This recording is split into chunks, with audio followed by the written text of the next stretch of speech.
अच्छा होगी गल है मैं और तू मेरे को तू मेरे सुनाएगा। चल भाई शुरू करिए, आ जाओ। लो जी, सेक्शन 215 जो इंतखाबी छाल लेने का इख्तियार इलेक्शन कमीशन को देता है, उसकी आईनी हैसियत पर फैसला महफूज हो गया है। लाहौर हाई कोर्ट के जस्टिस शाहिद बिलाल हसन साहब के सामने बताया कि इलेक्शन कमीशन का ये कहना ये है कि इलेक्शन सिंबल अगर ले लिया तो पार्टी इलेक्शन ही नहीं लड़ सकती। तो पार्टी अगर इलेक्शन ही लड़ सकती तो इसका मतलब है आर्टिकल 17 का खिलाफ वर्जी आ गई। आर्टिकल 17 की खिलाफ वर्जी सिर्फ दो बातों में है, national integrity and sovereignty of Pakistan. इसके अलावा किसी सियासी जमात पर पाबंदी नहीं लगाई जा सकती है। इस पर एडिशनल अटॉर्नी जनरल ने अदालत को बताया कि सुप्रीम कोर्ट फैसला कर चुकी हुई है और इन्होंने फैसला इलेक्शन कमीशन ने कहा कि इन्होंने फैसला चैलेंज किया है। फिर अदालत को बताया कि हमने सिर्फ और सिर्फ सेक्शन 215 चैलेंज किया है जो 9, 14, 18, 17, 10 से 4, 5 की खिलाफ वर्जी है और सुप्रीम कोर्ट ने सेक्शन 215 की वायरीज पे कोई बात ही नहीं कही है। और ये जो जजमेंट है सुप्रीम कोर्ट का ताल्लुक नहीं है लाहौर हाई कोर्ट के इस फैसले के साथ। एडिशनल अटॉर्नी जनरल का यही कहना था कि सुप्रीम कोर्ट ये फैसला कर बैठा है कि मामला सुप्रीम कोर्ट के सामने जाए। अदालत से गुजारिश की गई, इलेक्शन सर के ऊपर आगे हुए हैं, 8 फरवरी को इलेक्शन है। पाकिस्तान तहरीक इंसाफ बतौर पाकिस्तान तहरीक इंसाफ के पार्टी के तौर पर इलेक्शन लड़ना चाहती है, उसे लड़ने की इजाज़त दी जाए। ये इलेक्शन सिंबल के चक्कर में उसे ये हक जहाँ छीना जाए, अदालत ने यह फैसला महफूज कर लिया। की जानिब से सहाफियों को जारी करदा नोटिस तो वापस ले लिए गए हैं, लेकिन FIA ने हर दफा ये बहाना बना लिया कि जब दिल चाहता है इस तरह के नोटिस जारी कर देता है।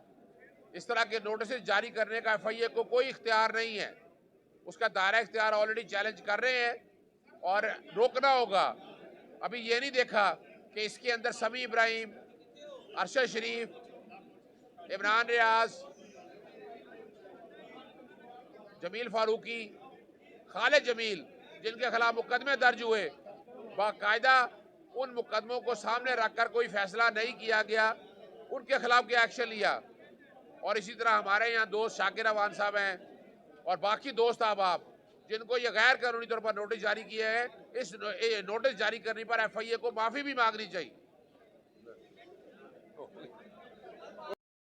सेक्शन 57 जो इलेक्शन कमीशन को इलेक्शन की तारीख देने का इख्तियार किया, उसकी आईनी हैसियत को चैलेंज किया गया था।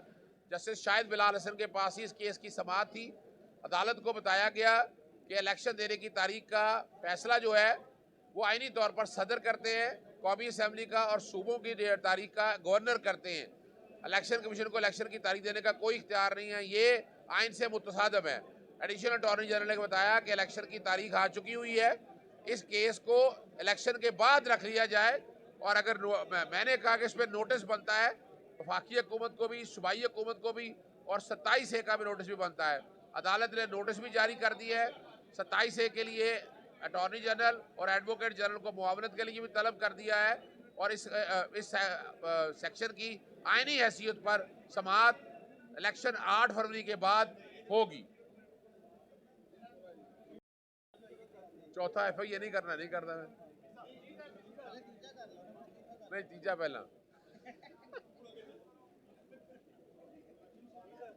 सेक्शन 232 इलेक्शन एक्ट का जो नाअहली को 5 साल तक मुहीत करता है, उस केस की समाअत पहले जस्टिस आबिद हुसैन चट्टा साहब के पास हुई। बताया गया कि पार्लियामेंट का ये इख्तियार नहीं है कि आइन को वायलेट कर दे। 62(1)F में नाअहली जो है वो ताहयात है, वो ताहयात ही रहनी है। इस पर जस्टिस आबिद हुसैन चट्टा ने बताया कि जस्टिस शाहिद बिलाल हसन का आपके पास ये फाइल लगी हुई है, केस लगा हुआ है। उन्होंने ये केस ट्रांसफ़र कर दिया जस्टिस शाहिद बिलाल हसन साहब के पास।